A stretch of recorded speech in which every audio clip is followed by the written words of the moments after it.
പരിശുദ്ധ അമ്മ ജീവനോടെ പ്രത്യക്ഷപ്പെട്ട ഈ പുണ്യഭൂമിയിൽ നിന്ന് സാക്ഷ്യം പറയുവാൻ എന്നെ ഒരുക്കിയതിന് പരിശുദ്ധ അമ്മയ്ക്കും ഈശോപ്പയ്ക്കും 1000 നന്ദി പറയുന്നു.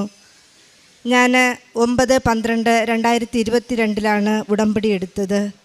അന്ന് എൻ്റെ ഒരു കൂട്ടുകാരി പറഞ്ഞു, എടി നീ കൃപാസനത്തിൽ പോയി ഉടമ്പടി എട്, അവിടുത്തെ കാശ് രൂപം നിൻ്റെ കയ്യിലുണ്ടെങ്കിൽ നിനക്ക് എല്ലാ കാര്യവും സാധിക്കും. അപ്പോൾ ഞാൻ ഉടമ്പടി അന്ന് എടുത്തു. പക്ഷെ കുറച്ച് ദിവസം എൻ്റെ കയ്യിലിരുന്നു. ഞാനിവിടുത്തെ ആ നിബന്ധനകളൊന്നും കറക്റ്റായിട്ട് കൊണ്ടുപോകാത്തത് കൊണ്ട് ഞാൻ കുറച്ചൊക്കെ അങ്ങ് ഉഴപ്പി. പിന്നെ ഞാൻ വരുന്നത് 2023 7-ാം മാസത്തിലാണ് ഉടമ്പടി വന്ന് പുതുക്കുന്നത്. അന്ന് എൻ്റെ മകളുടെ കല്യാണമായിരുന്നു. അപ്പോൾ ആ സമയത്ത് കല്യാണം ഉറപ്പിക്കലായിരുന്നു. 2024 ഡിസംബറിൽ കല്യാണം ഉറപ്പിച്ചു. 2023 ഡിസംബറിൽ കല്യാണം ഉറപ്പിക്കുകയും 2024 ജനുവരി 3-ാം തീയതി ഈ മകളുടെ കല്യാണം കഴിഞ്ഞു. എനിക്ക് 2 മക്കളാണ്. ഇനി ഇവളുടെ ഒരു ഇളയ മോളും കൂടെ ഉണ്ട്. അപ്പോൾ കല്യാണത്തിന് കുറച്ച് സാമ്പത്തിക ബുദ്ധിമുട്ടൊക്കെ ഉണ്ടായിരുന്നു, പൈസയുടെ ബുദ്ധിമുട്ടൊക്കെ ഉണ്ടായിരുന്നു. അപ്പോൾ ആ സമയത്താണ് ഞാൻ ഇവിടെ വന്ന് കൃപാസന ഉടമ്പടി എടുക്കുകയും ആ ഉടമ്പടിയിലോട്ട് ഞാൻ പിന്നെ ഇവിടെ പറഞ്ഞ കാര്യങ്ങളൊക്കെ കറക്റ്റായിട്ട് ചെയ്ത് പ്രാർത്ഥിച്ച് പോയതിൻ്റെ ഫലമായിട്ട് എൻ്റെ മകളുടെ കല്യാണം നല്ല ഭംഗിയായി. ഞങ്ങൾ ഉദ്ദേശിക്കുന്നതിനേക്കാളും നല്ല രീതിയിൽ കാര്യങ്ങൾ ചെയ്യുവാനായിട്ട് പരിശുദ്ധ അമ്മ എന്നെ സഹായിച്ചു. എനിക്ക് ഇതല്ല പറയാനുള്ളത്. എൻ്റെ 2ാമത്തെ മകള് +2 കഴിഞ്ഞു. +2 കഴിഞ്ഞപ്പോഴത്തേക്കും അവൾ 2023 മാർച്ചിലാണ് +2 കഴിഞ്ഞത്. അപ്പോൾ ആ സമയം മുതൽ അവൾ പറയും, എനിക്ക് പുറത്ത് പോയി പഠിക്കണം. അപ്പം ഞാൻ പറഞ്ഞു, മോനെ ചേച്ചിയുടെ വിവാഹം നിശ്ചയിച്ച് വെച്ചിരിക്കുന്നു, അപ്പോൾ അതിന് നമുക്ക് സാമ്പത്തികം വേണം. അപ്പം മോനെ പുറത്ത് വിട്ട് പഠിപ്പിക്കാനുള്ള സാമ്പത്തികവും നമുക്കില്ല, നമുക്ക് അച്ഛൻ്റെ ഒരു വരുമാനം മാത്രമേ ഉള്ളൂ. അപ്പം ഞാൻ പറഞ്ഞു, നീ പ്രാർത്ഥിക്ക്, കൃപാസന അമ്മയുണ്ടല്ലോ, നീ പ്രാർത്ഥിക്ക്, പരിശുദ്ധ അമ്മ നീ ആഗ്രഹിച്ച രീതിയിൽ സാധിച്ചു തരും, നീ പ്രാർത്ഥിക്കുമെന്ന് പറഞ്ഞു. അപ്പോൾ ഇവള് +2 എല്ലാ വിഷയത്തിനും A+ വാങ്ങിച്ചതുകൊണ്ട് ഇവൾക്ക് നല്ല വിശ്വാസമായിരുന്നു. അവിടെ പോകാനായിട്ടുള്ള PT എക്സാം എഴുതാനായിട്ട് ഇവൾ പോയി. എറണാകുളത്തായിരുന്നു സെൻറ്റർ. നമ്മൾ അവിടെ പോയി PT എക്സാം എഴുതി. അപ്പോഴത്തേക്ക് ഇവൾ പാസ്സായില്ല. അപ്പോൾ ഇവളുടെ രീതി എന്തെന്ന് വെച്ചാൽ, ഇവൾ നന്നായി പഠിക്കുന്നത് കൊണ്ട് ഇവൾക്ക് കിട്ടും എന്നുള്ളൊരു പ്രതീക്ഷയായിരുന്നു. പക്ഷേ കിട്ടിയില്ല. പിന്നെ ഞാനുമായിട്ട് ഇവിടെ വന്ന് ഉടമ്പടി എടുത്തു. ജോസഫ് അച്ഛനെ കണ്ട് ബ്ലെസ്സിങ് വാങ്ങിച്ചു. അച്ഛനൊരു കാശ് രൂപം കൊടുത്തു. അത് കൊണ്ടുപോയി 2ാമത് PT എക്സാം എഴുതിയപ്പം ഉന്നത മാർക്കോടുകൂടി അപ്പം തന്നെ റിസൾട്ട് വന്ന് എൻ്റെ മോള് പാസ്സായി. അപ്പോൾ ഇനിയുള്ള കടമ്പ അവൾക്ക് പോകാനുള്ള കാര്യമായിരുന്നു. അപ്പോൾ ഞങ്ങൾ ഏജൻറ്റിനെ കണ്ട് സംസാരിച്ചു, എല്ലാം കൊടുത്തു.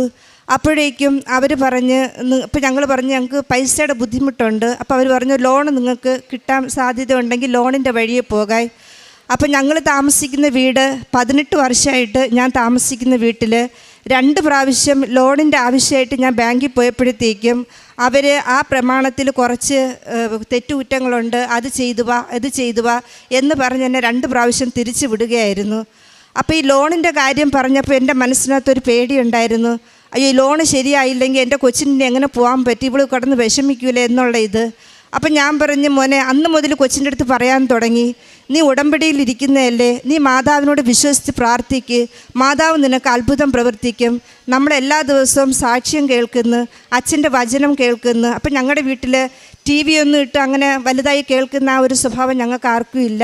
ഞങ്ങൾ മാതാവുമായിട്ട് 2022 മുതൽ ഞങ്ങൾ മാതാവുമായിട്ട് ഇടപെട്ട് വന്നപ്പോഴത്തേക്കും എപ്പോഴും ഞങ്ങൾ ജപമാല പഠിക്കണം, വചനം കേൾക്കണം, അച്ഛൻ്റെ വചനം കേൾക്കണം, സാക്ഷ്യം കേൾക്കണം. അപ്പോൾ ഇത് ഞങ്ങൾ വീട്ടിൽ സ്ഥിരം ഇങ്ങനെ ഇട്ടുകൊണ്ടിരിക്കുന്നത് കൊണ്ട് ഞാൻ പറഞ്ഞു, മോനെ മക്കൾ മാതാവിനോട് പ്രാർത്ഥിക്ക്, മാതാവ് നിനക്കൊരു വഴി കാണിച്ചു തരും എന്ന് പറഞ്ഞു.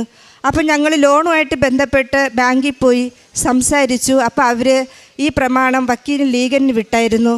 അപ്പോൾ നമ്മൾ വക്കീലിൻ്റെ അടുത്ത് ചെന്നപ്പോഴത്തേക്കും ഒത്തിരി തിരക്കുള്ള വക്കീലായിരുന്നു. പക്ഷേ ഞാൻ അവിടെ കയറി ചെല്ലുന്നതിന് മുമ്പ് ഉപ്പ് ആരും കാണാത്തടുത്ത് ഇട്ടിട്ട് വിശ്വാസ പ്രമാണം പഠിച്ച് ഞങ്ങൾ 3 പേരും കൂടെ ആ ഓഫീസിലോട്ട് കയറി ചെന്നു. ഇവളുടെ അച്ഛൻ ഇവിടെയല്ല, ഇവളുടെ അച്ഛൻ മസ്കറ്റിലാണ് ജോലി ചെയ്യുന്നത്. അപ്പം ഞങ്ങൾ കയറി ചെന്നപ്പോഴത്തേക്കും ആ സാറ് ഞങ്ങളോട് പറഞ്ഞു, നല്ല സ്നേഹത്തോടു കൂടി, കാരണം ഞാൻ ഇതിനു മുമ്പ് പോയ 2 വക്കീലും പറഞ്ഞു, അയ്യോ അതൊന്നും നിങ്ങൾക്ക് പറ്റത്തില്ല, നിങ്ങൾക്ക് ഇതൊന്നും പറ്റത്തില്ല, നിങ്ങൾ കൊണ്ടുപോയിക്കോ, ഇതിനകത്ത് 2-3 പേപ്പറൊക്കെ ശരിയാക്കൊണ്ട് ഇത് നടക്കത്തില്ല എന്ന് പറഞ്ഞ് എന്നെ ഒരു വിരട്ടി വിടുന്ന പോലത്തെ ആ ഒരു ഇതായിരുന്നു അന്ന് ഞാൻ കണ്ടത്. പക്ഷേ ഇപ്പോൾ ഞാൻ കണ്ടത്, ഞങ്ങളെ സ്നേഹത്തോടെ വിളിച്ചിരുത്തി ആ മോളെ എന്താ കാര്യം എന്നൊക്കെ ചോദിക്കുകയും ഞങ്ങൾക്ക് ലോൺ വേണം, ഇതിനകത്ത് 1-2 പേപ്പറിൻ്റെ ഒരു വ്യത്യാസമുണ്ട്, അത് ഞാൻ ശരിയാക്കി തരാം. ആ വക്കീൽ തന്നെ ഞങ്ങളോട് പറഞ്ഞ് ഞാൻ ശരിയാക്കി തരാം. അപ്പോൾ അങ്ങനെ പറഞ്ഞപ്പോഴത്തേക്കും 2-3 പ്രാവശ്യം സാറ് ഓരോ ആവശ്യമായിട്ട് ഞങ്ങളെ ആ ഓഫീസിലോട്ട് വിളിക്കുമ്പോഴത്തേക്കും ഞങ്ങൾ ഈ നേർച്ച വസ്തുവായിട്ടുള്ള ഉപ്പ് ആരും കാണാത്തിടത്ത് ഇട്ട് വിശ്വാസ പ്രമാണം പഠിക്കും, ഞങ്ങൾ അകത്ത് പോകും. അപ്പോൾ ആ സാറ് എൻ്റെ മക്കളെ ആ സാറിൻ്റെ മക്കളെ പോലെ കരുതി, അയ്യോ മോള് പഠിക്കാൻ പോകാനുള്ളതല്ലേ, ഞാൻ പെട്ടെന്ന് ശരിയാക്കാം ഇങ്ങനെ പറയുന്നതല്ലാതെ വേറെ ഒന്നും ഞങ്ങളോട് തിരിച്ച് പറഞ്ഞിട്ടില്ലായിരുന്നു. പെട്ടെന്ന് ആ സാറ് ലോണെല്ലാം ശരിയാക്കി തന്നു. അപ്പോൾ ആ സാറ് ഞങ്ങളോട് പറഞ്ഞത്, മോനെ അപ്പോൾ അവൾക്ക് ഓസ്ട്രേലിയയിൽ നേഴ്സിംഗ് പഠിക്കാൻ പോകാനായിട്ടാണ് ഞങ്ങൾ വച്ചിരുന്നത്. അപ്പോൾ ആ സാറ് പറഞ്ഞ്, അപ്പോൾ അവിടെ നമ്മൾ ഫീസ് ആദ്യം അടച്ചില്ലെങ്കിലും 60 ലക്ഷം രൂപ നമ്മൾ ആ ഫീസ് അടയ്ക്കുന്നത് കാണിക്കണമെന്ന് പറഞ്ഞ്. അപ്പോൾ ആ സാറ് ഞങ്ങളോട് പറഞ്ഞ്, അത് മോളെ 40 ലക്ഷം രൂപയെ ലോണ് പാസ്സാകത്തുള്ളൂ, ബാക്കി നിങ്ങൾ കാണണമെന്ന് പറഞ്ഞു. അപ്പം ഞാൻ പറഞ്ഞ്, ബാക്കി 20 ലക്ഷം രൂപ ഞാൻ എവിടെ പോയി കാണും? എൻ്റെ കൊച്ചിൻ്റെ കല്യാണവും ആയി വരുന്നു. അപ്പം ഞാൻ ഈ ബാക്കി 20 ലക്ഷം എന്നെ കൊണ്ട് അത് കാണും. അപ്പം ഞാൻ പ്രാർത്ഥിക്കാൻ തുടങ്ങി. മാതാവിനോട് എപ്പോഴും ജപമാല ചൊല്ലും, സാക്ഷ്യം കേൾക്കും, വചനം കേൾക്കും. ഇത് തന്നെ എൻ്റെ സ്ഥിരം വീട്ടിലെ ജോലി. ഞാനിത് ചുമ്മാ കേട്ടോണ്ടിരിക്കും. അപ്പം ഞാൻ അപ്പോഴും എൻ്റെ കൊച്ചിനടുത്ത് പറയും, നമ്മൾ ഉടമ്പടിയിൽ ഇരിക്കുന്നതല്ലേ, നമുക്കിത് സാധിച്ച് കിട്ടും. അപ്പോഴത്തേക്ക് ലോൺ സാങ്ഷനായപ്പോൾ 51 ലക്ഷം രൂപ ലോൺ സാങ്ഷനായി ഞങ്ങൾക്ക് കിട്ടി. ബാക്കി ഇനി ഞങ്ങൾ 9 ലക്ഷം രൂപ കണ്ടാൽ മതി. ഞങ്ങൾ ബാക്കി 9 ലക്ഷം രൂപ കണ്ട് കൊച്ചിൻ്റെ കാര്യമെല്ലാം ഓക്കെ ആയി. അവൾ ഓസ്ട്രേലിയയിൽ പോയി. ഇപ്പോൾ അവൾ പോയിട്ട് 7 മാസമായി. അവൾ നേഴ്സിംഗ് പഠിക്കുകയാണ്. യാതൊരുവിധ ബുദ്ധിമുട്ടൊന്നും ഇല്ലാതെ അവൾ നിന്ന് പഠിച്ചു പോകുന്നു. ഇതെല്ലാം മാതാവിൻ്റെ ഈശോയുടെയും ഒരൊറ്റ അനുഗ്രഹം കൊണ്ട് മാത്രമാണ് ഞങ്ങൾക്ക് സാധിച്ചു കിട്ടിയത്. അടുത്ത സാക്ഷി എന്ന് പറയുന്നത്, എൻ്റെ ഹസ്ബൻഡ് മസ്കറ്റിലാണ്. കുറച്ച് നാളുകൊണ്ട് ജോലിയുടെ ഈ കൊറോണ കഴിഞ്ഞ സമയം മുതൽ ജോലിയുടെയൊക്കെ കുറച്ച് ബുദ്ധിമുട്ടും കാര്യമൊക്കെ ഉണ്ടായിരുന്നു. അപ്പോഴത്തേക്കും ഒരു സുഹൃത്ത്, പൈസയുള്ളൊരു സുഹൃത്ത് പറഞ്ഞ്, ഞാൻ നിങ്ങൾക്ക് എൻ്റെ പൈസ മുടക്കി ഒരു ഷോപ്പ് തുടങ്ങിത്തരാം, നിങ്ങൾ 3 പേരും നിന്ന് ഞാനിവിടെ കാണത്തില്ല, നിങ്ങൾ നിന്ന് ചെയ്താൽ മതി എന്ന് പറഞ്ഞു. അപ്പോൾ ഇവർ 3 പേര് സമ്മതിച്ചു. അപ്പം 3 പേര് സമ്മതിച്ചപ്പോഴത്തേക്കും എൻ്റെ ഭർത്താവിൻ്റെ അഡ്രസ്സും ഫോൺ നമ്പറും എല്ലാം വെച്ചിട്ടാണ് അവർ ഇത് തുടങ്ങിയത് തന്നെ. അങ്ങനെ അവർ കാര്യങ്ങളൊക്കെ തുടങ്ങി. ഒരു 4-5 മാസം നോക്കി. അപ്പോൾ കൊറോണ വന്നതിന് ശേഷം അവിടെ ഭയങ്കര ബുദ്ധിമുട്ടായതുകൊണ്ട് അവരുടെ ബിസിനസ്സൊക്കെ നടന്നില്ല. അതൊക്കെ അങ്ങ് ഇതായിപ്പോയി. പിന്നെ ആ ബിസിനസ് ചെയ്യാനായിട്ട് എടുത്ത ബിൽഡിങ്ങിൻ്റെ വാടക കൊടുക്കാൻ വരെ ഇവരെ കൊണ്ട് സാധിക്കാതെയായി. അങ്ങനെ നിന്ന സമയത്തേക്കും ഈ കൂടെ ഉണ്ടായിരുന്ന 2 പേര് അവരിട്ടിട്ട് അങ്ങ് പോയി. അപ്പോൾ എൻ്റെ ഹസ്ബൻഡ് മാത്രമായി അവിടെ നിന്നത്. അപ്പോൾ എന്നോട് പറയും, ഇടി അവർ കേസ് കൊടുക്കും, എന്നെ പിടിച്ചുകൊണ്ട് പോകും, എന്നെ ജയിലിലിടും. അപ്പം ഞാൻ പറയും, അങ്ങനെയൊന്നും വരില്ല, ഞങ്ങൾ പ്രാർത്ഥിക്കുകയല്ലേ. ഞങ്ങളെല്ലാവരും, ഇപ്പം ഞാൻ ഉടമ്പടി എടുത്തു, എൻ്റെ മൂത്ത മോൾ ഉടമ്പടി എടുത്തു, 2ാമത്തെ മോൾ ഉടമ്പടി, ഞങ്ങളെല്ലാവരും ഉടമ്പടിയിലിരിക്കുന്നവരാണ്, ഞങ്ങൾ പ്രാർത്ഥിക്കുന്നുണ്ട്, അങ്ങനെ ഒന്നും സംഭവിക്കുന്നില്ല. എന്നാലും ഭയങ്കര പേടി. അപ്പം പിന്നെ പറയും, ഇല്ല അവർ കേസ് കൊടുത്തല്ലേ, അറബിയൊക്കെ കേസ് കൊടുത്തു കഴിഞ്ഞാൽ നമ്മളെ പിടിച്ചുകൊണ്ടല്ലേ പോകത്തുള്ളൂ, പിടിച്ചുകൊണ്ട് പോയാൽ ജയിലിലിടും എന്നൊക്കെയുള്ള ഒരു സംസാരം വരുമായിരുന്നു. അപ്പോൾ അപ്പോൾ അതിനുശേഷം ജോലിക്കൊന്നും പോകാതെയായി ആൾ പേടിച്ചിട്ട് റൂമിൽ തന്നെ ഇരിക്കും. അങ്ങനെ മാസങ്ങൾ കഴിഞ്ഞു. കുറച്ച് ദിവസം കഴിഞ്ഞപ്പോഴത്തേക്കും ഈ വിട്ടിട്ട് പോയ 2 പേര് വീണ്ടും ആ സ്ഥലത്ത് തന്നെ വിസിറ്റിന് പോയി ഇറങ്ങിയ സമയത്ത് തന്നെ അവിടുത്തെ എയർപോർട്ടിൽ വെച്ച് അവരെ പോലീസ് പിടിച്ച് അവരെ ജയിലിൽ കൊണ്ടുപോയി. അപ്പോഴത്തേക്ക് എൻ്റെ അടുത്ത് വിളിച്ച് പറഞ്ഞ്, ഇടി അവരെ ജയിലിൽ കൊണ്ടുപോയി, അപ്പോൾ എന്നെ ഇനി പിടിക്കും, എന്നെയും ജയിലിൽ കൊണ്ടുവന്ന്. ഞാൻ പറഞ്ഞു, ഇല്ല, ഞങ്ങൾ ഉടമ്പടിയിലിരുന്ന് പ്രാർത്ഥിക്കുന്നവരാണ്, ഒന്നും സംഭവിക്കില്ല. അപ്പം ഞങ്ങൾ കുറച്ച് സാക്ഷ്യവും അച്ഛൻ്റെ വചനമൊക്കെ ഇട്ട് കൊടുത്തിട്ട് പറഞ്ഞ് ഒന്ന് പ്രാർത്ഥിക്കുമെന്ന് പറഞ്ഞു. കാരണം വിശ്വാസം കുറച്ച് കുറവുണ്ട് എൻ്റെ ഹസ്ബൻഡിന്. ഞങ്ങൾ പറഞ്ഞ് ഞങ്ങളൊക്കെ പ്രാർത്ഥിക്കുകയല്ലേ, പ്രാർത്ഥിക്കുമെന്ന് പറഞ്ഞ്. അപ്പോഴത്തേക്ക് എന്നോട് പറഞ്ഞ്, ഞാൻ ഇന്ന് റൂം വിട്ട് പുറത്തൊന്നും ഇറങ്ങുന്നില്ല. അങ്ങനെ 3 ആഴ്ച ആൾ റൂം വിട്ട് പുറത്തിറങ്ങാതെ റൂമിനകത്ത് തന്നെ ഇരുന്നു. അപ്പോൾ അവർ 3 ആഴ്ച ജയിലിനകത്ത് കിടക്കുകയും ചെയ്തു. അപ്പോൾ ഈ പൈസ മുടക്കിയ ആ വ്യക്തിയെടുത്ത് വിളിച്ച് സംസാരിച്ചപ്പോഴത്തേക്കും പിന്നെ അയാൾ തന്നെ വന്ന് ബാക്കി കാര്യങ്ങളെല്ലാം ചെയ്തു, കാര്യങ്ങളെല്ലാം ക്ലിയറാക്കി. 3 ആഴ്ച കഴിഞ്ഞപ്പോഴത്തേക്കും ഈ 2 പേരും പുറത്തിറങ്ങി വന്നപ്പോഴത്തേക്കും ഇവരെ കാണാനായിട്ട് എൻ്റെ ഹസ്ബൻഡ് അങ്ങോട്ട് പോയി. അപ്പോൾ അവർ ചോദിച്ചു, ചേട്ടനെ ഇതുവരെയും വിളിച്ചില്ലേ, അവിടെ നിന്ന് ജയിലിൽ നിന്നോ അല്ലെങ്കിൽ പോലീസുകാരെ അവരൊന്നും വിളിച്ചില്ലേന്ന് ചോദിച്ചു. അപ്പോൾ പറഞ്ഞു, ഇല്ല, എന്നെ ഇതുവരെയും വിളിച്ചിട്ടില്ല, ഇങ്ങനെ കേസ് കൊടുത്തു എന്നൊക്കെ ഞാൻ അറിഞ്ഞ് അതിൻ്റെ ഒരു പേപ്പർ എൻ്റെ കയ്യിൽ കിട്ടിയായിരുന്നു. അപ്പോൾ അവിടെ ഇതിൻ്റെ എന്തെങ്കിലും പ്രശ്നങ്ങൾ വരുമ്പോഴോ എന്തെങ്കിലും പേപ്പറോ കാര്യം ഉണ്ടെങ്കിൽ ഞാൻ അത് ഇങ്ങ് ഇട്ടുതാ എന്ന് ഞാൻ പറയും. അപ്പം ഞാൻ എല്ലാ മാസവും ഞാൻ ഇവിടെ വന്ന് പ്രാർത്ഥിക്കുമ്പോൾ ആ വിഷയമുള്ള പേപ്പറിനെ മാതാവിനെ മുട്ടിച്ചുകൊണ്ട് ഞാൻ പ്രാർത്ഥിക്കും. മാതാവേ, ഒന്നും ഞങ്ങൾക്ക് സംഭവിക്കല്ലേ, അമ്മ തന്നെ കാത്തുകൊള്ളണേ, അമ്മ തന്നെ ഞങ്ങളുടെ കാര്യങ്ങളെല്ലാം നടത്തിച്ചു തരണേ, ഞങ്ങൾക്ക് വേറെ ആരുമില്ല എന്ന് പറഞ്ഞ് ഞാൻ ഇവിടെ നിന്ന് പ്രാർത്ഥിച്ചിട്ടാണ് ഞാൻ എപ്പോഴും പോകുന്നത്. അപ്പോഴത്തേക്കും അവർ ചോദിച്ച്, ചേട്ടനെ വിളിച്ചില്ല? ഇല്ല എന്നെ വിളിച്ചില്ലെന്ന് പറഞ്ഞ്. അങ്ങനെ നോക്കിയപ്പോഴത്തേക്കും അവരുടെ കയ്യിലൊരു പേപ്പർ ഇരുന്ന്, അപ്പോൾ അത് അറബിയിലാണ് ഫോൺ നമ്പർ എഴുതിയിരുന്നത്. അപ്പോൾ അറിയുന്നത് കൊണ്ട് ആ നമ്പർ എടുത്ത് നോക്കി. അപ്പോൾ ആ നമ്പർ നോക്കിയപ്പോഴത്തേക്കും ഹസ്ബൻഡിൻ്റെ നമ്പർ, അവസാനത്തെ നമ്പർ 6 എന്ന് എഴുതേണ്ടതിന് അവർ 0 എന്ന് എഴുതിയാണ് കേസ് ഫയൽ ചെയ്തത്. അപ്പോൾ അതുകൊണ്ടാണ് എൻ്റെ ഹസ്ബൻഡിനെ വിളിച്ചിട്ട് കിട്ടുന്നില്ല, വിളിച്ചിട്ടുമില്ല, എൻ്റെ ഹസ്ബൻഡിനെ പോലീസ് പിടിച്ചിട്ടുമില്ല, ജയിലിൽ കൊണ്ട് ഇട്ടിട്ടുമില്ല. അപ്പോൾ വലിയ ഒരു അത്ഭുതം അത് മാതാവും ഈശോ അപ്പനും കൂടെ ഞങ്ങൾക്ക് അത് ചെയ്തു തന്നു. അപ്പോൾ അത്രയും ആ ഒരു സ്റ്റേജിൽ നിന്ന് ഞങ്ങളെ കർത്താവ് രക്ഷിച്ചു. ഇപ്പോൾ എൻ്റെ ഹസ്ബൻഡിന് വിശ്വാസം ഒന്നുകൂടെ കൂടി. ഇപ്പോൾ എപ്പോൾ നോക്കിയാലും വചനം കേൾക്കണം, സാക്ഷ്യം കേൾക്കണം, പ്രാർത്ഥിക്കണം, എനിക്ക് ജപമാല പഠിക്കണം, ബൈബിൾ വായിക്കണം, ഇതൊക്കെയാണ് ഞങ്ങളോടിപ്പോൾ പറയുന്നത്. അപ്പം ഞങ്ങളിപ്പോൾ ചിന്തിക്കുന്നത് ഞങ്ങൾക്ക് വേറെ ഒന്നും ഇല്ലെങ്കിലും എൻ്റെ ഹസ്ബൻഡ് ആ ഒരു വിശ്വാസത്തിൽ വന്നല്ലോ, ആ ഒരു സന്തോഷം ഞങ്ങളുടെ കുടുംബത്തിന് ഇപ്പോഴുണ്ട്. പിന്നെ അത് കഴിഞ്ഞ് എനിക്ക് രോഗസൗഖ്യം കിട്ടിയത് മുട്ടുവേദന. എനിക്ക് കുറച്ച് നാൾ കൊണ്ട് ഭയങ്കര മുട്ടുവേദനയായിരുന്നു. അപ്പോൾ എനിക്ക് പള്ളിയിൽ പോകുമ്പോഴത്തേക്കും മുട്ടുകുത്താനൊന്നും പറ്റത്തില്ല. അപ്പോൾ എനിക്ക് ഭയങ്കര നാണക്കേട്. ഞാൻ ഈ പ്രായത്തിൽ അവിടെ പോയി ഇരുന്ന് ഈ അച്ഛൻ തിരുവോസ്തിയും കാസയൊക്കെ പൊക്കുമ്പോഴത്തേക്കും നമ്മൾ മുട്ടുകുത്തി പ്രാർത്ഥിക്കേണ്ട സമയത്ത് ഞാനൊരു ഇച്ചിരി നേരം മുട്ടുകുത്തും, പിന്നെ ഞാൻ അങ്ങ് ഇരിക്കും. അപ്പോൾ എനിക്ക് മുട്ടുകുത്താൻ പറ്റാത്ത ഒരു സാഹചര്യം ഞാൻ ഒരുപാട് വിഷമിച്ചപ്പോഴത്തേക്കും ഞാൻ പോയി ഡോക്ടറിനെ കണ്ടു, മരുന്ന് വാങ്ങിച്ച് കുറേ ദിവസം കഴിച്ചപ്പോൾ എനിക്ക് ഒരു കുറവില്ലായിരുന്നു. പിന്നെ ഞാൻ വേറൊരു ഡോക്ടറിനെ പോയി കണ്ടു. അപ്പോൾ ആ ഡോക്ടർ എക്സ്റേ ഒക്കെ എടുത്തിട്ട് പറഞ്ഞ്, ഇയാളുടെ മുട്ടിൻ്റെ സ്റ്റേജ് ഭയങ്കര പ്രശ്നമായിട്ടിരിക്കുകയാണ്, ഒന്നിലും മുട്ടിൽ ഇഞ്ചക്ഷൻ എടുക്കേണ്ടി വരും, ഇല്ലെങ്കിൽ ഓപ്പറേഷൻ ചെയ്യേണ്ടി വരും. അപ്പോൾ ഇതൊക്കെ പറഞ്ഞ് ഞാൻ ആകെ പേടിച്ചു. ഞാൻ വീട്ടിൽ വന്നു. അപ്പോഴെനിക്കൊരു ഓർമ്മ വന്നു, എൻ്റെ കയ്യിൽ ഉടമ്പടി തൈലവും കാശ് രൂപവും നേർച്ച വസ്തുക്കളും എല്ലാം ഇരിക്കുന്നു, പിന്നെ ഞാൻ എന്തിനു ഓപ്പറേഷന് പോകണം? അപ്പോൾ അന്ന് മുതൽ ഞാൻ ഉടമ്പടി തൈലം തേച്ച് പ്രാർത്ഥിക്കാൻ തുടങ്ങി. അതുമല്ല, രാവിലെ എഴുന്നേൽക്കുമ്പോഴത്തേക്ക് എൻ്റെ കാൽപാദത്തിൽ ഭയങ്കര ഒരു തരിപ്പും വേദനയായിരുന്നു. അപ്പം ഞാൻ അവിടെയും ഈ മുട്ടിൻ്റെ അവിടെയും ഉടമ്പടി തൈലം വെച്ച് വിശ്വാസ പ്രമാണം പഠിച്ച് പ്രാർത്ഥിക്കാൻ തുടങ്ങി. കുറേ ദിവസം കഴിഞ്ഞപ്പോഴത്തേക്ക് എനിക്ക് ആ വേദനയൊന്നുമില്ല. ഇപ്പം എനിക്ക് കുറേ നാൾ കൊണ്ട് ആ വേദനയോ കാര്യമോ അങ്ങനെ ഒന്നുമില്ല. പിന്നെ അത് കഴിഞ്ഞിട്ട് ഇപ്പോൾ 1 മാസമായി ഞാൻ വണ്ടിയിൽ നിന്ന് ഓട്ടിച്ചുകൊണ്ട് പോയി, വണ്ടി ചെളിയിലൊന്ന് ഇതായി, ഞാനൊന്ന് മറിഞ്ഞ് വീണ് എൻ്റെ കൈയുടെ ഈ ഭാഗത്തെ എല്ല് പൊട്ടി. അപ്പോഴത്തേക്കും ഈ കൈ മൊത്തത്തിൽ ബാൻഡേജ് ഇട്ട് ഒരു 2 ആഴ്ചയോളം കിടന്നു. അത് കഴിഞ്ഞ് ബാൻഡേജ് മാറ്റിയപ്പോഴത്തേക്കും ഡോക്ടർ പറഞ്ഞ് ഇത് ശരിയായിട്ടില്ല, ഓപ്പറേഷൻ ചെയ്യണം എന്ന് പറഞ്ഞു. അപ്പം ഞാൻ പേടിച്ചിട്ട് ഞാൻ വീണ്ടും വേറെ ഡോക്ടറിനെ പോയി കണ്ടു. അപ്പോൾ ആ ഡോക്ടർ പറഞ്ഞ് ഇപ്പോൾ തൽക്കാലം ഓപ്പറേഷൻ ചെയ്യേണ്ട, കുറച്ച് ദിവസം ഫിസിയോ ചെയ്ത് നമുക്ക് നോക്കാം, അത് ശരിയായി വരികയാണെങ്കിൽ നമുക്ക്, അത് ശരിയായില്ലെങ്കിൽ മാത്രം നമുക്ക് ഓപ്പറേഷൻ ചെയ്യാം. അപ്പോൾ വീണ്ടും എനിക്കൊരു ചിന്ത വന്നു, എൻ്റെ കയ്യിൽ ഉടമ്പടി വസ്തുക്കളെല്ലാം ഇരിക്കുകയല്ലേ, ഞാൻ അത് തേക്കാം എന്നുള്ള ഇതിൽ ഞാനത് തേച്ച് പ്രാർത്ഥിച്ച് ഇപ്പോൾ എൻ്റെ കൈ ഒരുവിധം എനിക്ക് സുഖമായി. കാരണം ഇത് ഒടിഞ്ഞ് മടങ്ങി ഇവിടെ എല്ല് പൊട്ടി ആ ഒരു പ്രശ്നത്തിൽ നിന്ന കൈയായിരുന്നു. ഇപ്പോൾ എനിക്ക് ഒരുവിധം സുഖമായിട്ടുണ്ട്. പിന്നെ എല്ലാ ദിവസവും രാത്രി ആകുമ്പോഴത്തേക്ക് എനിക്ക് മുട്ടിൻ്റെ ഭാഗം വേദന വരും. അപ്പം ഞാൻ ചെറിയൊരു പീസ് തുണി എടുത്തിട്ട് ഞാൻ മോളോട് പറയും, മോനെ ഉടമ്പടി ഉപ്പും കുറച്ച് ഉടമ്പടി തൈലവും കൂടെ അതിനകത്ത് ഇട്ടിട്ട് ഈ മുട്ടിൽ വെച്ച് കെട്ടാൻ പറയും, അമ്മ എന്നെ സുഖപ്പെടുത്തും. അങ്ങനെ കുറച്ച് ദിവസം ഞാൻ അങ്ങനെ ചെയ്തു. അങ്ങനെ എനിക്ക് രോഗസൗഖ്യം ഉണ്ടായി. പിന്നെ കാരുണ്യ പ്രവൃത്തികളെന്ന് പറയുമ്പോൾ ഞങ്ങൾ എല്ലാ മാസവും വന്ന് ഇവിടുത്തെ ഉടമ്പടി പത്രം വാങ്ങിക്കും.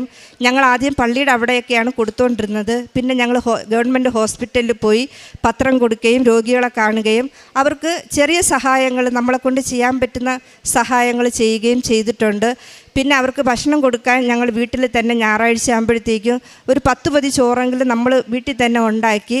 ആദ്യം RCCയിലായിരുന്നു കൊടുത്തുകൊണ്ടിരുന്നത്. അവിടെ നിൽക്കിപ്പോൾ ഒരുപാട് ഭക്ഷണങ്ങൾ വരുന്നത് കൊണ്ട് നമ്മൾ ഗവൺമെൻറ് ഹോസ്പിറ്റൽ, ജനറൽ ഹോസ്പിറ്റലിലാണ് ഇപ്പോൾ നമ്മൾ കൊടുത്തുകൊണ്ടിരിക്കുന്നത്. അപ്പോൾ ഈ ഒരു മാസക്കാലം കൊടുക്കാൻ പറ്റാത്തത് കൊണ്ട് ഞങ്ങൾ അമ്മമാർ താമസിക്കുന്ന ഒരു ഓർഫനേജ് ഉണ്ടായിരുന്നു, അവിടെ പോയി ഞങ്ങൾ കുറച്ച് കാശ് അവർക്ക് കൊടുക്കുകയും അവരെ സഹായിക്കുകയും ചെയ്തിട്ടുണ്ട്. പിന്നെ നമ്മളെ കൊണ്ട് കഴിയുന്ന രീതിയിൽ ചെറിയ ചെറിയ സഹായമാണെങ്കിൽ നമ്മൾ ചെയ്യും. പിന്നെ ഇതിൽ മാതാവും ഈശോയപ്പനെ അറിഞ്ഞത് മുതൽ നമുക്ക് ഒരുപാട് പ്രാർത്ഥിക്കാൻ സാധിച്ചു, മറ്റുള്ളവർ ക്ഷമിക്കുവാൻ സാധിച്ചു, പള്ളിയിൽ പോകണം, കൊമ്പസായിരിക്കണം. അപ്പോൾ അങ്ങനെയുള്ള കുറേ കാര്യങ്ങളൊക്കെ നമ്മുടെ ജീവിതത്തിൽ ഉണ്ടായി. ഇനി എൻ്റെ മോളുടെ കാര്യം അവൾ പറയും. എൻ്റെ പേര് ബിൻസി. എൻ്റെ കല്യാണം, ഞങ്ങൾ വരുന്നത് ട്രിവാൻഡ്രത്തു നിന്നാണ്. എൻ്റെ കല്യാണം കഴിഞ്ഞത് ഈ ജാൻ 3 അപ്പോൾ എൻ്റെ ഹസ്ബൻഡ് ഓസ്ട്രേലിയയിൽ, പുള്ളി TR വിസയിലാണ് നിൽക്കുന്നത്. അപ്പോൾ ഈ കല്യാണം കഴിഞ്ഞതിന് ശേഷം പുള്ളി പോയി TR അടുത്ത വർഷം 2025 ഓഗസ്റ്റിന് എക്സ്പയർ ആകും. അപ്പോൾ അതിന് മുന്നേ അത് എക്സ്റ്റെൻഡ് ആയില്ലെങ്കിൽ പിന്നെ പുള്ളി തിരിച്ച് വരേണ്ടി വരും. ഇപ്പോൾ വർക്ക് ചെയ്യുക, സ്റ്റുഡൻ്റായിട്ട് പോയതാണ്. അത് കഴിഞ്ഞ് വർക്കിൽ കയറിയപ്പോഴത്തേന് TR വിസയിലാണ് നിൽക്കുന്നത്. പക്ഷേ ജാനിൽ പുള്ളി തിരിച്ചു പോയി. ഫെബ്രുവരി ആയപ്പോഴത്തേനും TR വിസ എക്സ്റ്റെൻഡിന് വെച്ചു. സാധാരണ ഒരു 2 വീക്സിനുള്ളിൽ ഇത് എക്സ്റ്റെൻഡ് വരേണ്ടതാണ് എല്ലാവർക്കും, അങ്ങനെ വരുന്നത്. പക്ഷേ ഒരു 6-7 months ആയിട്ടും പുള്ളിക്ക് എക്സ്റ്റെൻഡായി കിട്ടുന്നില്ല. അപ്പോൾ ഒരു പേടി, ഇനി കുറച്ച് നാളും കൂടെ അല്ലേ ഉള്ളൂ, അപ്പോൾ ഇത് വന്നില്ലെങ്കിൽ എന്തോ ചെയ്യും, പിന്നെ ഇത് വന്നാലേ എൻ്റെ സ്പൗസ് വിസ ആഡ് ചെയ്യാൻ പറ്റത്തുള്ളൂ, എന്നാലേ എനിക്ക് പോകാൻ വേണ്ടി പറ്റത്തുള്ളൂ. അപ്പോൾ അങ്ങനെ ഇച്ചിരി തടസ്സങ്ങൾ. ഇത് പറഞ്ഞിട്ടല്ല, ഇതിന് മുന്നേ ഒരു ഏപ്രിലൊക്കെ ആയപ്പോഴത്തേനും ഞാൻ വന്ന് ഉടമ്പടി എടുത്തു. അതിങ്ങനെ ഭൗതിക കാര്യങ്ങൾക്ക് വേണ്ടിയിട്ടൊന്നും അല്ല, കുറച്ചുകൂടെ ആത്മീയതയിൽ കുറച്ചുകൂടെ ശക്തിപ്പെടുത്തണമെന്നൊക്കെ പറഞ്ഞ് തന്നെയാണ് ഞാൻ ആദ്യം ഉടമ്പടിയിൽ എൻ്റെ 6 നിയോഗങ്ങൾ വെച്ചിരുന്നത്. അപ്പോഴും പുള്ളി PR-ന് വെക്കാനായിട്ട് സ്കോർ കൂടാനായിട്ട് PT അവിടെ എഴുതിക്കൊണ്ടിരിക്കുമായിരുന്നു. ഒരു 5-6-7 പ്രാവശ്യമൊക്കെ എഴുതി, എന്നിട്ടും കിട്ടിയില്ല. അവർക്ക് 79 വേണം ബാൻഡ്, പക്ഷെ അതിലോട്ട് കയറുന്നില്ല, എല്ലാം ഒരുമിച്ച് കയറുന്നില്ല, ഏതെങ്കിലും 1-2 ഒക്കെ അങ്ങ് വിട്ടുപോകും. അപ്പോൾ അതിൻ്റെ പേര് അതും വെച്ചിട്ടായിരുന്നു ഞാൻ പ്രാർത്ഥിച്ച് വന്ന് ഉടമ്പടി എടുത്ത്. അത് വെച്ചിട്ട് പുള്ളി അപ്ലൈ ചെയ്ത സ്കോർ കാർഡൊക്കെ വെച്ച് ഞാനിവിടെ അച്ഛനെയൊക്കെ വന്ന് കണ്ടു. പക്ഷെ ആ പ്രാവശ്യം എഴുതിയപ്പോഴും കിട്ടിയില്ല. അപ്പോൾ എനിക്ക് തോന്നി മാതാവിന് വേറെ എന്തെങ്കിലും പ്ലാൻ ആയിരിക്കും, പുള്ളീനെ കുറച്ചുകൂടെയൊക്കെ വിശ്വാസത്തിൽ വരുത്തിച്ചിട്ട് ഇത് കൊടുക്കാനായിരിക്കും. അപ്പോൾ ഞാൻ പറഞ്ഞു ഓക്കെ, മാതാവിൻ്റെ ഇഷ്ടം പോലെ നടക്കട്ടെ, അതങ്ങ് നടക്കട്ടെ. അപ്പോൾ ഈ PR-ന് ഒരുമിച്ച് വെക്കുമ്പോൾ തന്നെ ഞാനും കൂടെ PT എഴുതണം. അപ്പോൾ പുള്ളി പറഞ്ഞു നീ എന്തായാലും നാട്ടിൽ ഇവിടെ നിൽക്കുമല്ലേ, അവിടെ പോയി എഴുതിയാലും കാശ് ഇച്ചിരി കൂടുതലാണ്, നീ അവിടെ നിന്ന് തന്നെ എഴുതിക്കോ, PT ഒന്ന് ട്രൈ ചെയ്യാൻ പറഞ്ഞു. അങ്ങനെ ഞാൻ ഈ ഉടമ്പടി എടുത്തതിന് ശേഷം PT പോയി എഴുതി. ഭയങ്കരമായിട്ട് പഠിച്ചിട്ടൊന്നും അല്ല, എങ്കിലും കുറച്ച് പഠിച്ച് ബാക്കി ഉടമ്പടി ഇലവും പൂശി ഉടമ്പടി ഉപ്പും പുറത്തൊക്കെ ഇട്ട് കാശുരൂപം കൊണ്ടുപോയിട്ട് എക്സാം എഴുതിയത്. ആദ്യത്തിൽ തന്നെ PT കിട്ടി. അത് കഴിഞ്ഞിട്ട് പിന്നെ വന്നു വെച്ചാൽ സ്കിൽ അസസ്മെൻറ്റ് ചെയ്യാൻ, ഇപ്പോൾ അവിടെ പോയി കഴിഞ്ഞാലും PR-ന് അപ്ലൈ വെക്കാനായിട്ട് എൻ്റെ സ്കിൽ അസസ്മെൻറ്റ് ചെയ്യണം. അപ്പോൾ പുള്ളി പറഞ്ഞു എന്തായാലും നാട്ടിലിപ്പോൾ നിൽക്കുമല്ലോ, ഞാനിവിടെ ഇപ്പോൾ വർക്ക് ചെയ്യുക, നാട്ടിൽ നിൽക്കുമല്ലോ, നീ അതൊക്കെ ചെയ്ത് വെച്ചേക്ക്, നമുക്ക് എപ്പോഴാണ് മറ്റത് വരുന്നതെന്ന് അറിയാൻ പറ്റത്തില്ല, അത് വരുമ്പോഴത്തേനും നമുക്ക് ബാക്കി നോക്കാം. അങ്ങനെ സ്കിൽ അസസ്മെൻറ്റും വെച്ചു. അതും വലിയ കുഴപ്പമില്ലാതെ മാതാവിൻ്റെ സഹായത്തോടു കൂടി അതും കിട്ടി. അത് കഴിഞ്ഞ് നോക്കിയപ്പോഴത്തേക്ക് ഈ TR വന്നാൽ ഈ ബാക്കി PT ചെയ്തതും സ്കിൽ അസസ്മെൻറ്റ് വെച്ചതിൻ്റെയൊക്കെ കാര്യമുള്ളൂ. TR വന്നാലേ എന്നെ സ്പൗസ് വിസയിലോട്ട് ആഡ് ചെയ്യാൻ പറ്റത്തുള്ളൂ. അതൊട്ടും വന്നുമില്ല. പുള്ളി പറഞ്ഞു നമുക്കൊരു കാര്യം ചെയ്യാം, നിൻ്റെ ഒരു വിസിറ്റിംഗ് വിസയ്ക്ക് വച്ചു നോക്കാം, വിസിറ്റ് കിട്ടുവാണെങ്കിൽ ഇവിടെ വന്നിട്ട് ഓൺ സൈറ്റായിട്ട് തന്നെ നമുക്ക് സ്പൗസ് വിസയിലോട്ട് ആഡ് ചെയ്യാം, അപ്പോൾ കുറച്ചുകൂടെ എളുപ്പത്തിൽ കിട്ടും, നമുക്ക് അങ്ങനെ ചെയ്ത് നോക്കാമെന്ന് പറഞ്ഞു. എന്തായാലും നമുക്ക് ചെയ്യണമല്ലോ. അപ്പോൾ ഇതിന് അവിടെ തന്നെ പുള്ളി ഒരു ഏജൻസീനെ കോൺടാക്ട് ചെയ്തു, അവിടെ തന്നെ വിളിച്ചൊക്കെ അന്വേഷിച്ചു. അപ്പോൾ എൻ്റെ ഡോക്യുമെൻറ്റ്സ്, എൻ്റെ ഇവിടുത്തെ ജോലിയുടെ കാര്യങ്ങളും പേ സ്ലിപ്പും സംഭവങ്ങളും എല്ലാം കൊടുത്ത് ചെയ്യാൻ നോക്കിയപ്പോഴത്തേക്കും പുള്ളി പറഞ്ഞു ബാങ്ക് സ്റ്റേറ്റ്മെൻറ്റ് ഭയങ്കര പൂറാണ്, ഇതിന് കിട്ടാൻ ചാൻസ് കുറവ്. ഒന്നാമത് ഇപ്പോൾ ഓസ്ട്രേലിയക്ക് വിസിറ്റിംഗ് വിസയൊക്കെ നല്ല റിജക്ഷനാണ്, ഈ സ്പൗസിൻ്റെ ഇതിൽ കയറി പോകുന്നത് കൊണ്ട് തന്നെ നല്ല റിജക്ഷൻ വരുക, ഇപ്പോൾ കിട്ടാനായിട്ടുള്ള ചാൻസ് കുറവാണ്. അപ്പോൾ കയ്യിലിരിക്കുന്ന ഡോക്യുമെൻറ്റ്സും സ്ട്രോങ് അല്ല.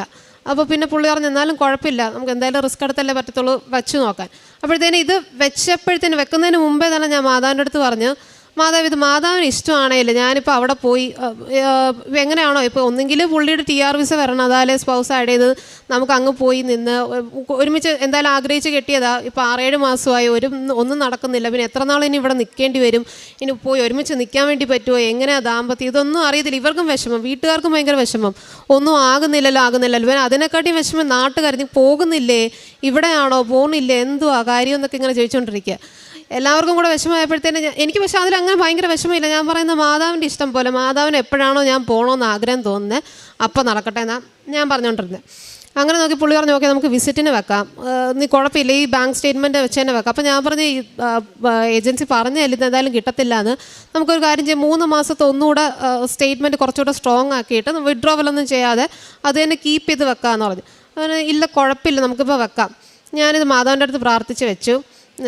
വിസിറ്റിംഗ് വിസ 2 ആഴ്ചയാണ്, 2 ആഴ്ചയ്ക്കുള്ളിൽ അറിയാം പറഞ്ഞു. എന്തായാലും 2 ആഴ്ചയ്ക്കുള്ളിൽ അറിയാം കിട്ടുമോ ഇല്ലയോ. അപ്പോൾ ഞാൻ പറഞ്ഞത് കിട്ടിയില്ലെങ്കിൽ നമുക്ക് എന്തെങ്കിലും പ്രശ്നമുണ്ടോ, പിന്നെ അടുത്ത സ്പൗസ് വെക്കാനായിട്ട് എന്തെങ്കിലും പ്രശ്നമുണ്ടോ.